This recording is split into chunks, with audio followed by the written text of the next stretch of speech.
This week on Jerusalem Dateline, schools closed, flights canceled, and Israelis quarantined as coronavirus spreads throughout the world. Plus, Netanyahu reaches out to Benny Gantz to form a national emergency government to combat corona. And Joel Rosenberg's new book, The Jerusalem Assassin. What's the message behind it? All this and more this week on Jerusalem Dateline.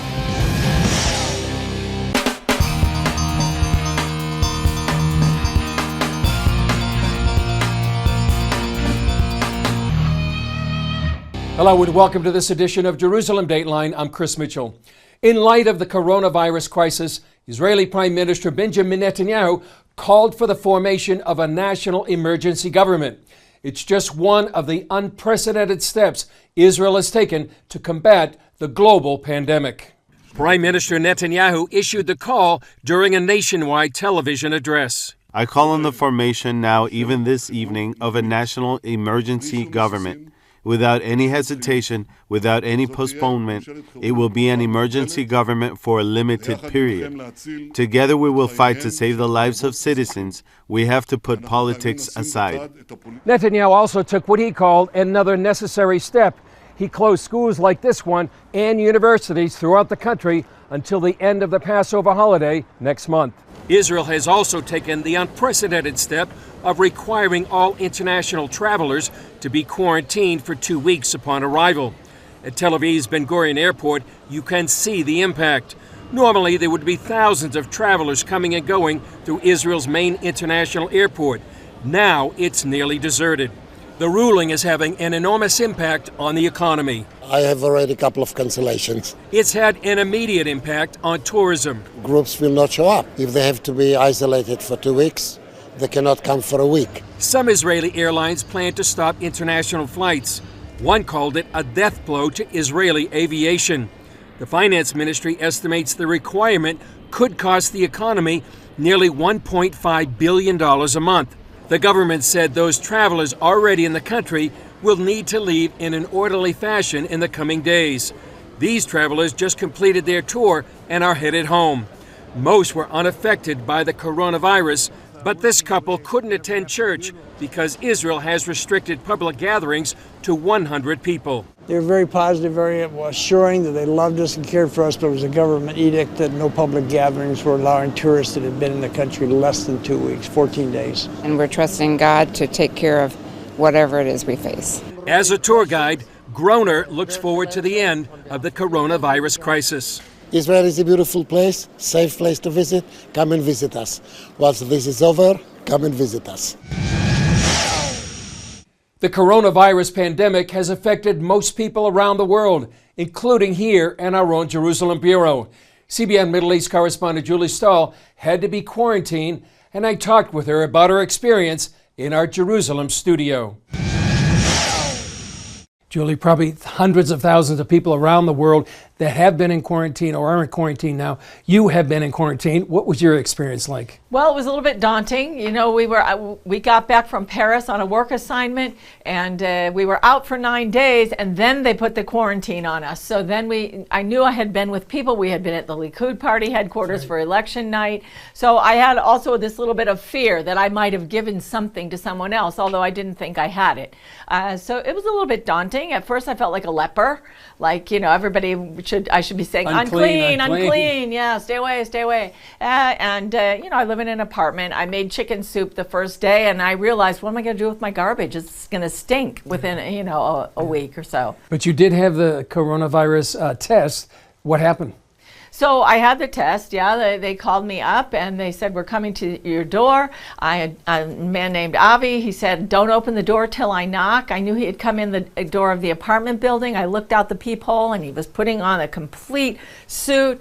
He came in my house, totally gloved, completely protected, and, you know, said, you know, hi, I'm Avi, and very, very sweet. It was like having a throat culture and a nose thing, and, you know, it was pretty harmless. Yeah. And then a day and a half later, I got the results back that I was corona-free. Yeah.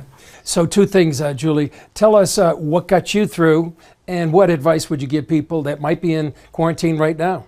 Well, first of all, really my friends got me through, probably. The Lord got me through, but really He used my friends. Many, many people called me. I spent a lot of time on the telephone. I was very glad for technology, emails, WhatsApp, whatever. Also, people brought me food. They laid things at my door, flowers. So that was very, very nice. And really, I had to keep reminding myself to keep my mind on the Lord. So that was, that was critical. There was a part where I got kind of afraid, like I said, that I might have given it to somebody else. Not so much that I was afraid I was going to have it. Yeah. Also, I think scriptures like Psalm 91 or Right. Psalm 9, that God is my shelter, He's my shield. Also, some practical advice. People said make a plan for every day, and also to keep a journal. Yeah. And those two things kind of kept me going, but with the Lord. Amen. Well, great advice for those that are in quarantine or may have gone into quarantine. And thanks for sharing your experience, and that can be a blessing to many others. As we said, Prime Minister Netanyahu is calling on Benny Gantz of the Blue and White Party to join with him in a national emergency government. Earlier, Israeli President Reuven Rivlin received the official results of Israel's latest election. If an emergency government is not formed, he'll meet with the various parties of the next parliament, who will recommend to the president who should form the next government, Benny Gantz or Benjamin Netanyahu. After President Rivlin received the official results, he called on politicians of both sides to work for stability. This is the place to remind party heads and elected officials that this House and me personally are at your disposal for any serious and genuine conversation you may wish to hold. Any agreement you're able to come to that produces a stable government which gains the trust of the people will be welcomed. In the past, Rivlin has called for a unity government between Gantz's Blue and White and Netanyahu's Likud, but neither party has accepted his proposal. Gantz has mobilized all the leaders of the center-left to help him oust Netanyahu as prime minister. It could give him a narrow majority of 62 members in the next Knesset. If, and it's a big if, he's joined by the parliament's third largest party, the Arab Joint List. The Arab parties have never been part of an Israeli government. One reason, they reject the idea of Israel as a Jewish state. And some have aligned themselves with terror groups such as Hezbollah and Hamas. During the campaign, Gantz dismissed Netanyahu's charge that he would align with the Arab Joint List. But now the prime minister's warning looks prophetic. But Gantz also has problems within his own party. Two conservative members of Blue and White want their party to keep its pledge not to align with the Arabs. They were told to line up with Gantz or resign. And another member of a left-wing party said she would not serve in a government with the Arab parties. If Gantz fails, the pendulum may shift back to Netanyahu and Likud. The nation, battling a coronavirus quarantine, awaits the decision by President Reuven Rivlin. Coming up, author Joel Rosenberg talks with CBN News about his new book, The Jerusalem Assassin.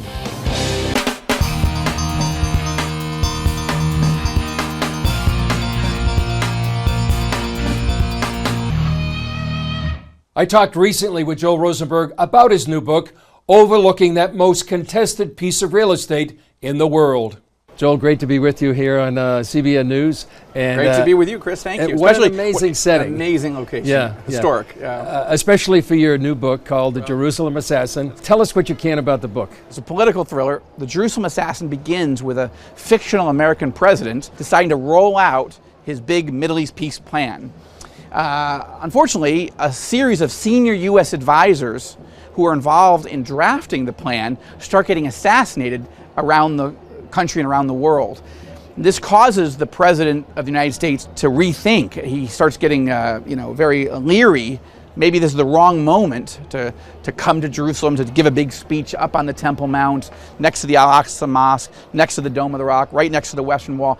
And now it seems like a bad idea because he's got his senior advisors getting killed by a previously unknown terror group. But the Saudis say, listen, if the President of the United States, if you will invite the leader of Saudi Arabia to come to Jerusalem and have a high-level, high-profile peace summit, that you host, Mr. President, with the Israeli Prime Minister, we will come.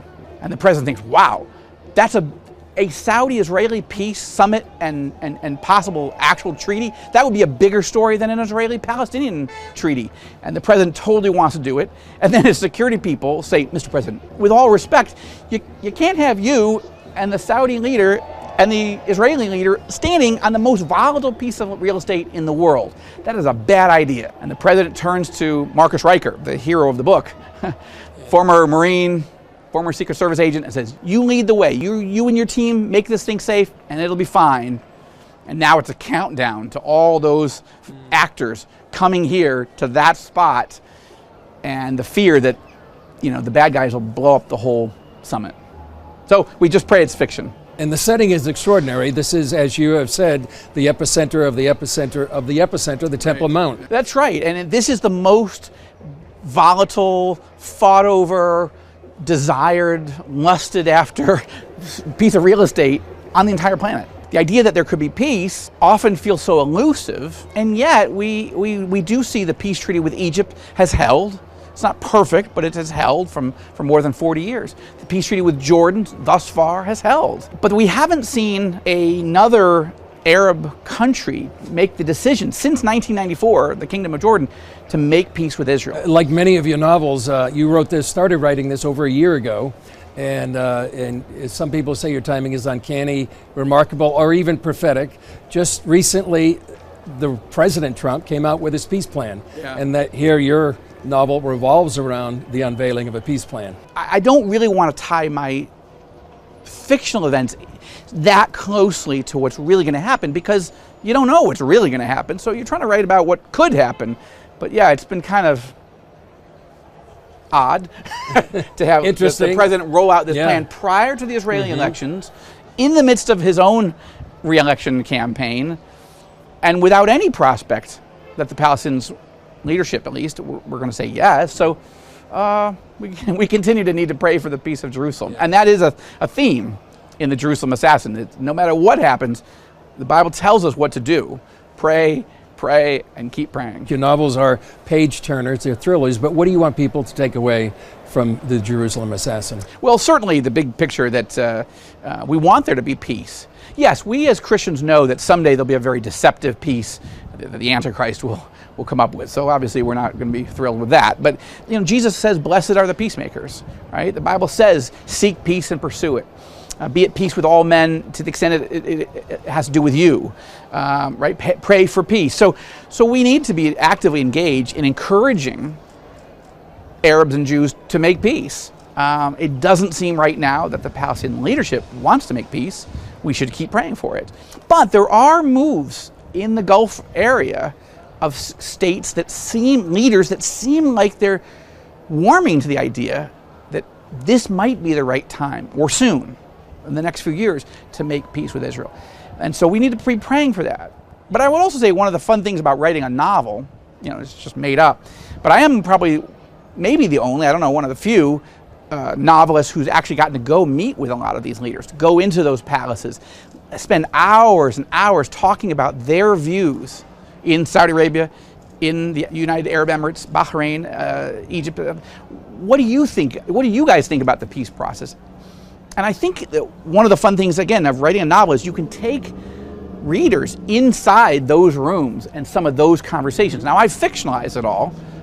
These are not real conversations, but they are imagined conversations based on what I'm getting from my, from the doors that God is opening for me. So when I started writing this book, I had the idea when I first got invited to Saudi Arabia to meet the Crown Prince in Riyadh and to take that evangelical delegation. And I started thinking, well, that's interesting. Like, this is just a small moment, but what could happen? And then looming over all of it is Iran, Turkey, Qatar, the Muslim Brotherhood, ISIS, Al-Qaeda, and all, Hamas, Hezbollah, all the bad guys are gunning to stop any move towards peace. And look, it makes for an interesting place to live, interesting place to work, but it's certainly a target-rich environment if you're a political thriller writer. A lot of fodder for perhaps your next novel. Yeah. Joel, great to be with you, Great and to meet you. It's much great. success on the Jerusalem Assassin. Thank you, I appreciate it. Up next, an Israeli group is helping Jerusalem Arabs to learn Hebrew for their success.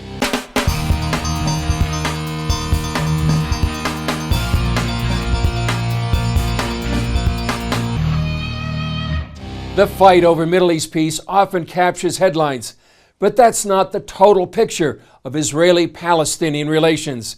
As CBN Middle East correspondent Julie Stahl reports, one Jewish organization is helping Jerusalem Arabs learn Hebrew so they have a better chance for success. אני, כשאני מדברת, עליי, נכון? If you live in any place, in any state, and you don't know the language of the place, of the area, of the people who lives there, it will be difficult to continue your life normally. This is the community center in Sur Bacher, an Arab neighborhood of Jerusalem. It offers special Hebrew classes to some of the 40,000 residents of the area to help them integrate into Israeli society. Center manager Khaled Abu Kaf says there's been an upsurge in interest to learn Hebrew, especially among women. The daily life of the people, it's with the Israeli community and society, and they need it all the time in the super, in the hospitals, in the road, in the bus, in the train, and everywhere.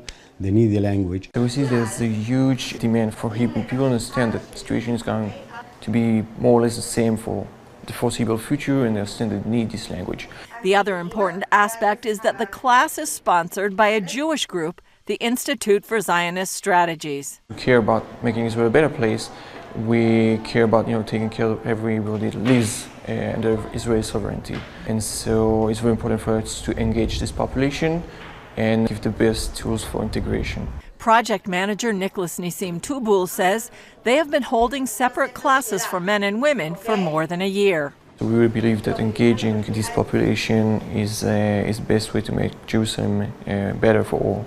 These women meet once a week and are 9 weeks into a one-year course. I want to learn Hebrew because my children are learning Hebrew in school, and I want to study like my children. I studied Hebrew for myself first and also to teach my children at school. I have a child that is autistic and he doesn't understand the teachers as he does with me. So I learned Hebrew to help him understand better. Mothers Maisa Kutari and Hiba Dabash say it's important for them to learn Hebrew. It's important for our lives. We are going shopping, to the hospital, everything in life. We are living in a state with Jews and Arabs. We deal a lot with the Jews. So we need the Hebrew language because we frankly live with each other. I love it. They're really amazing ladies. They're really enthusiastic and want to learn. They have a lot of motivation to improve and know a bit more. I think it helps them in their day lives. Noah Gottlieb, an Israeli university student, says the learning goes both ways and has forced her to pop the bubble she was living in. I came here to do this just because of the bubble popping, just to get out of your comfort zone, known zone, to see new things, to discover the real situation of this country, to know that they don't hate me and I don't hate them. Julie Stahl, CBN News, Sur Bacher, Jerusalem. Coming up, a look at CBN Documentary's new film, I Am Patrick.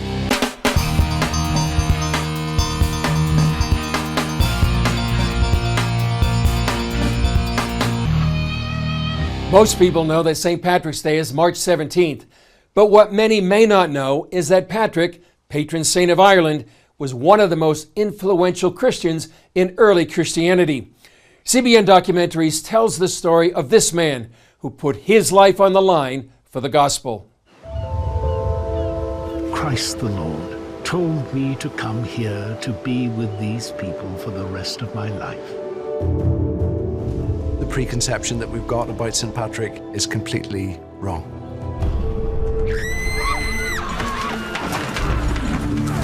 It is slavery for life.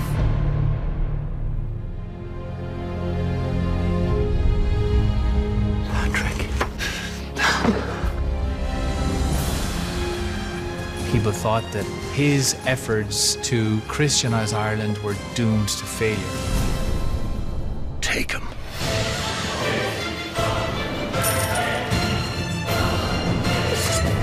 It's time to go. I'm not finished. That's all for this edition of Jerusalem Dateline. Thanks for joining us. Remember, you can follow us on Facebook, Twitter, Instagram, and YouTube. And remember, the Lord says, "Fear not, for I am with you." And God is a very present help in time of trouble. So no matter what happens with the coronavirus, God is with you. I'm Chris Mitchell. We'll see you next time on Jerusalem Dateline.